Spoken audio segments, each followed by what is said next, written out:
Hello everyone and welcome back to the Fluctus channel. It's a bustling day today in the Gaziantep province, Turkey, where workers diligently craft olive soap using traditional methods passed down through the centuries.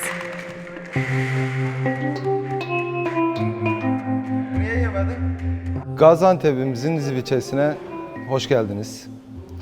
Gaziantep'imizin Nizip ilçesinde geleneksel olarak uzun yıllardan belli yapılmış olan The saponification process begins with a massive boiler fueled by olive pumice in the vicinity of the warehouse.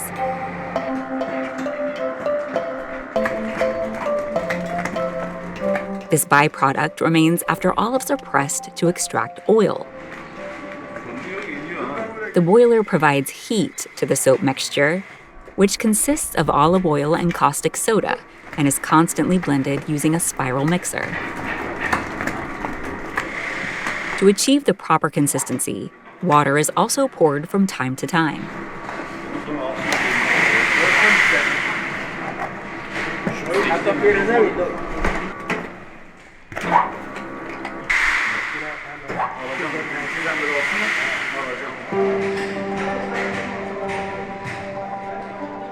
Meanwhile, another worker sprinkles alkaline powder on the ground, which helps prevent the soap mixture from sticking to the surface as it sets and hardens.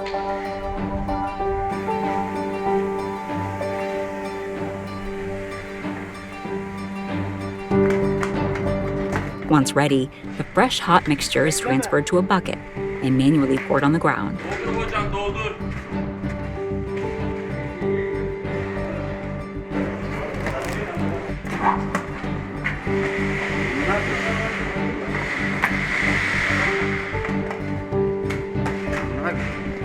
The layout of the resting ground for this olive mixture is divided into rows of around 35 feet long and bordered with wooden frames.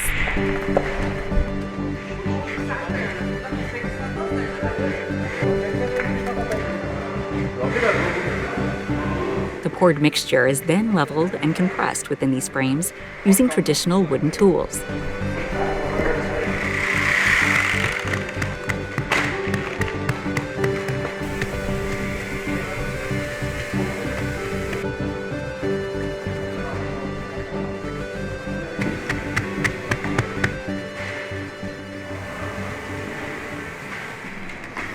Emin Yavuz and his team are preparing this batch of soap in the month of November and will continue until the beginning of April.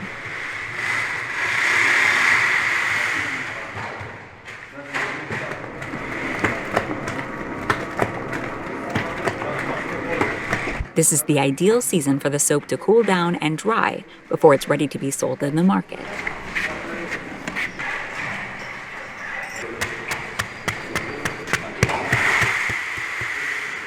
aylardan, 4. aylardan sonra yapılmamasının tek sebebi hava sıcaklığının fazla olması, sabunun donmaması olacaktır. Çünkü zeytinyağının donuşu zayıf olduğu için bizler zeytinyağlı sabunu 11. aydan 4. ay arasında yaparız. After covering the entire floor with the soap mixture, it is left to dry and harden for a day before starting the cutting process with a rake cutter.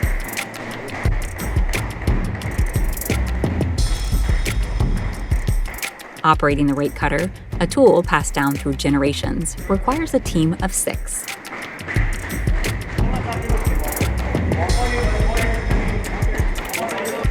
Four individuals pull the cutter's cord, ensuring it stays on track, while 2 men at the front carefully hold the blades down with steady precision.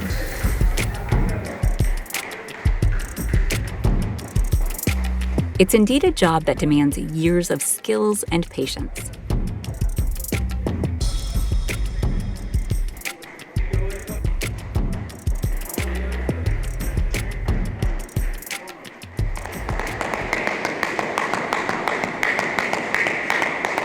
The next steps involve manually stamping each block of soap with the company's logo and stacking them to be moved to the storage area, where they are stored in hollow cylindrical heaps.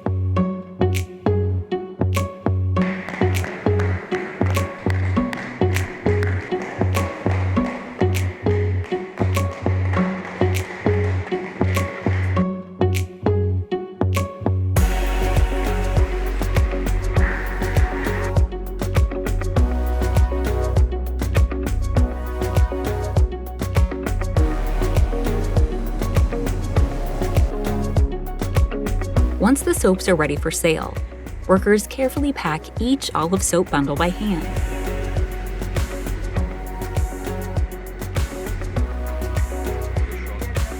While Turkey has a long-standing tradition of soap making, a small village in Vietnam is renowned for its traditional craft of making incense sticks.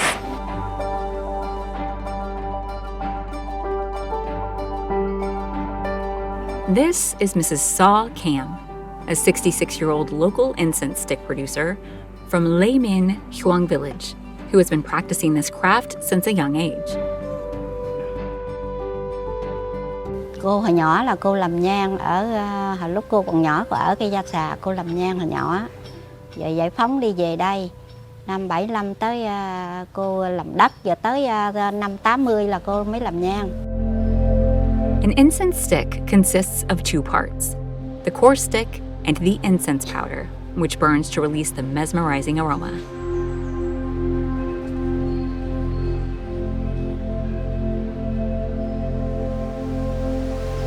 The core stick is sourced from the bark of a bamboo tree, which is manually harvested and chopped into smaller sticks. These are then transformed into the size required to make incense sticks, bunched together and dried on racks.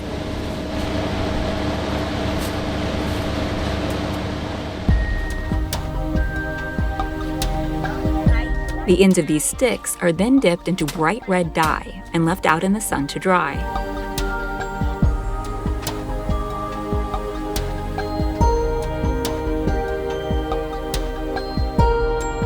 The fanned-out bunches of dyed sticks are a fascinating sight to watch in the village.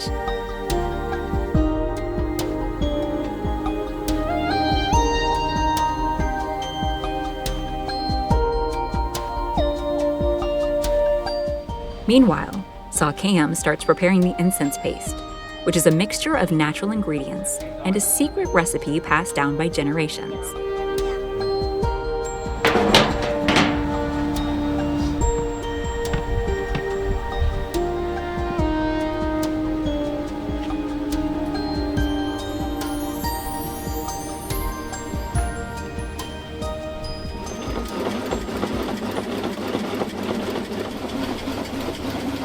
Later, the incense sticks are fed into a machine, which automatically coats them with the powder.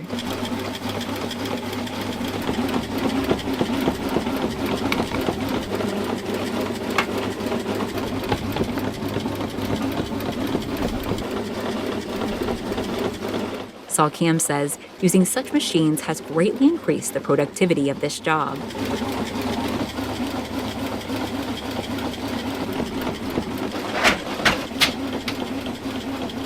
Hồi đó xe vậy nè, xe tay rồi cầm cái ba vậy nè, xe vậy nè.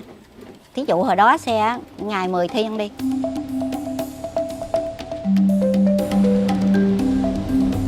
Incense sticks are widely used in Vietnam and play a vital role in the country's culture. They're often used in worship activities as well.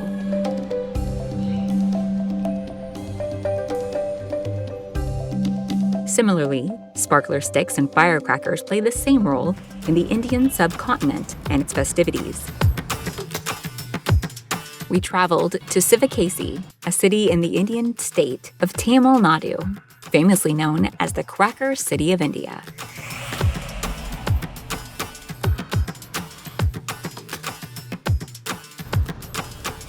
Some of the country's largest manufacturers of firecrackers have their hubs in this city.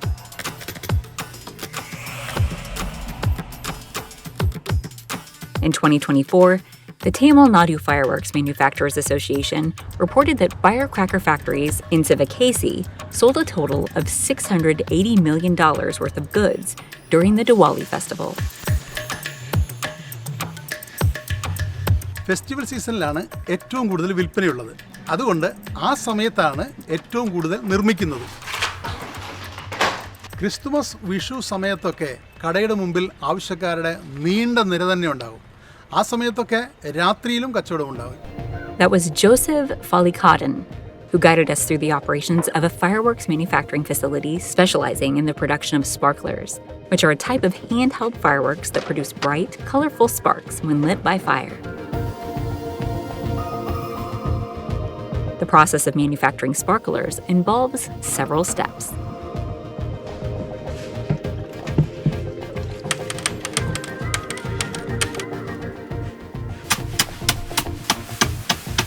First, metal wires are cleaned by thoroughly rubbing them with sand. This step is crucial to removing oil from the metal wires to ensure that the sparkler mixture adheres properly to the wire during the coating process.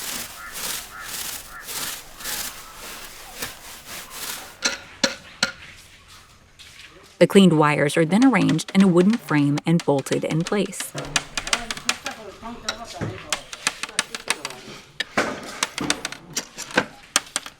The wooden frame consists of gaps that are tightened with knobs, which help in the bolting process.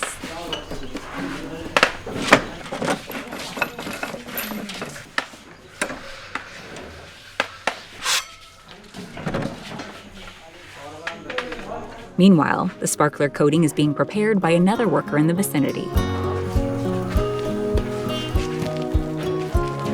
The mixture is a mix of potassium perchlorate, aluminum, and dextrin that produce the colored flames, sparks, and other effects for a sparkler.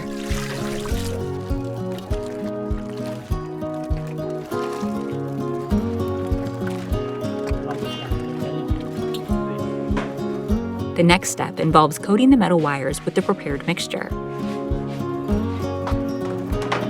For this, workers carefully handle each wooden frame by hand, dipping the larger part of the wire into the mixture.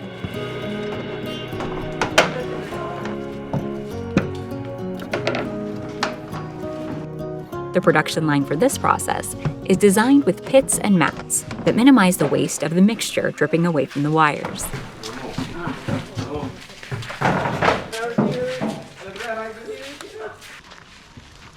Next, the dipped frames are dried out in the sun for at least 4 hours.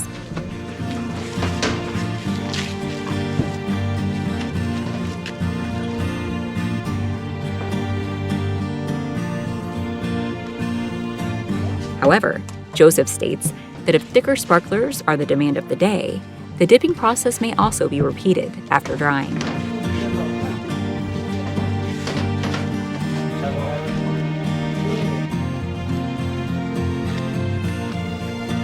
നല്ല വെയിലിൽ 4 മണിക്കൂറെങ്കിലും വേണം ശരിയായി ഉണങ്ങുവാൻ. Thickness വീണ്ടും കൂട്ടണമെന്നുണ്ടെങ്കിൽ ഉണങ്ങിയ തിരികൾ വീണ്ടും മുക്കി ഉണക്കുക. 2-3 തവണ ഇങ്ങനെ ചെയ്യാവുന്നതാണ്.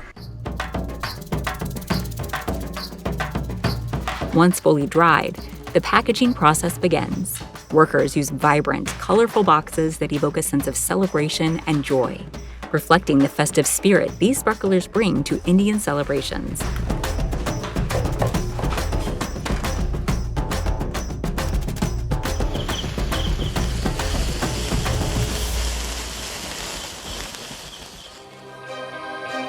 In contrast, certain crafts focus on showcasing intricate designs and details on the exterior, such as the traditional art of candle carving in Russia.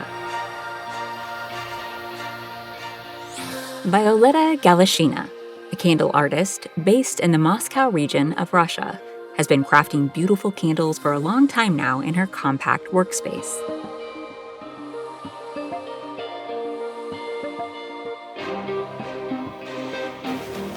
She starts by cutting blocks of paraffin that are mixed with stearin and melted to be poured into a mold and created as the base of the candle. Once the base candle is ready, she ties the thread to one side of the double-sided hook, and the other end is used to hold the candle during the dipping process.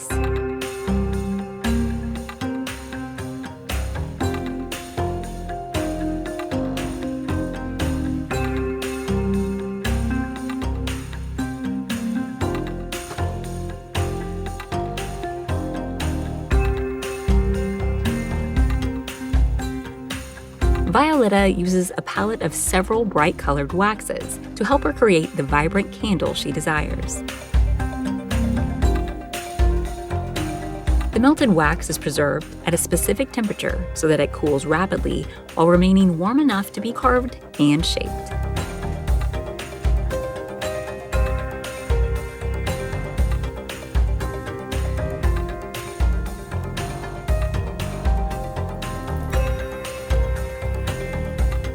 В воскоплаве я применяю 70 градусов. У каждого мастера может отличаться эта температура, но она примерно около 70 градусов. Dipping the candle multiple times in various colored wax naturally increases the weight and size of the candle.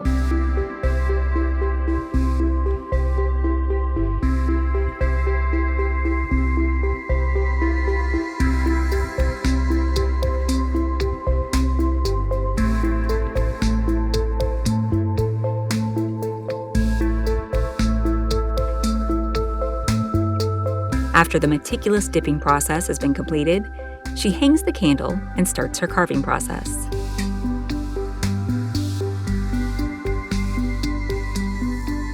While cutting, the deep, colorful layers reveal themselves, showcasing the beauty of the craft.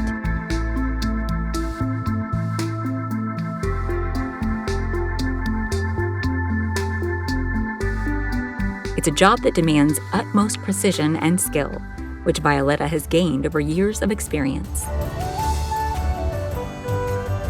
She also needs to complete this task in a matter of minutes before the wax solidifies completely.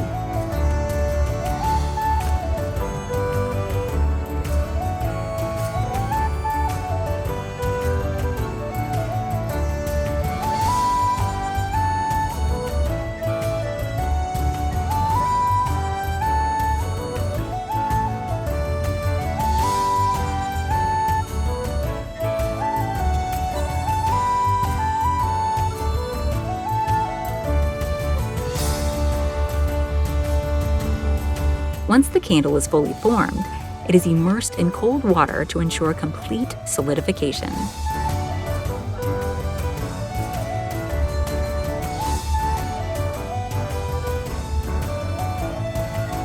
It is then packed and ready to be delivered to the customer.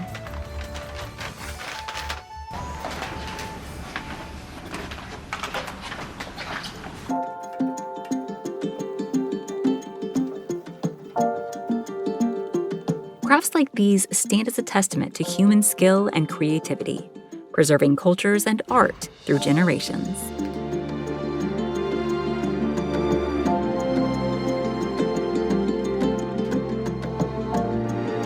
That's the end of this video. I hope you enjoyed it. Make sure to subscribe to this channel so you don't miss any of our new content.